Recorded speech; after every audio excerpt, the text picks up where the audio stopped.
Before I get to that, would like to go into calculation examples on the slide. When applying the differential quotient, for f of x equals x superscript 2, or x to the third power, I would like to make a short preface. Sir Isaac Newton and Leibniz developed modern analysis at that time. Justified, that is, that every function with the help of the differential quotient, every mathematical one, function, so really every one, with the help of the differential quotient, can be derived. The scope of the differential, or later integral calculus, means that we have no plane, no car, no computers, no games, nothing at all. Would have if you didn't back then.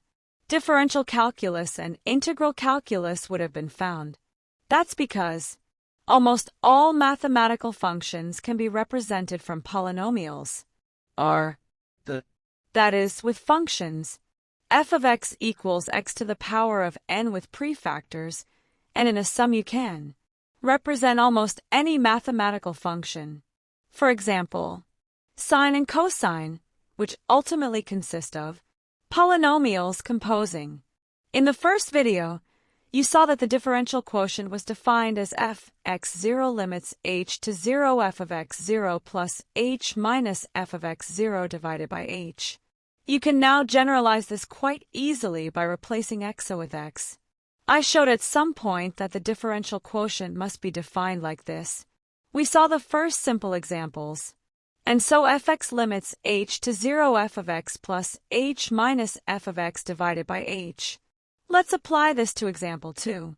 Given that f of x is equal to x superscript 2, then f at the point x is limits h to 0.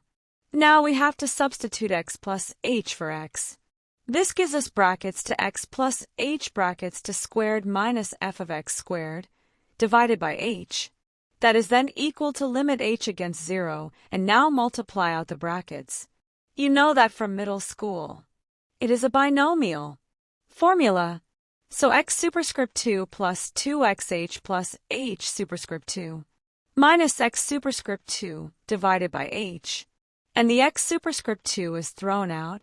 It cancels out, and what is left is limit h against 0, 2xh plus h superscript 2 divided by h. Then we can cancel out the h from the first term, and the h superscript 2 becomes an h.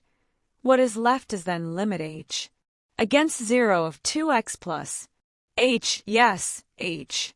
Against 0 means h becomes 0. So what is left is 2x. That is the derivative function for x superscript 2. Do the same for the third example. Then it follows that f of x is equal to limit h towards 0, brackets on, x plus h brackets to the power of 3 now, minus x to the power of 3 divided by h. And you can multiply this out further and summarize it. F of x is ultimately equal to limit h towards 0, 3x superscript 2 h plus 3xh superscript 2 plus to the power of 3 by h. And that then gives the individual terms. Discuss 3x superscript 2 times h by h gives 3x superscript 2. 3xh superscript 2 divided by h gives 3xh limit h towards 0, so gives 0. And h to the power of 3 by h gives h superscript 2, and h towards 0 ultimately also becomes 0, leaving 3x superscript 2.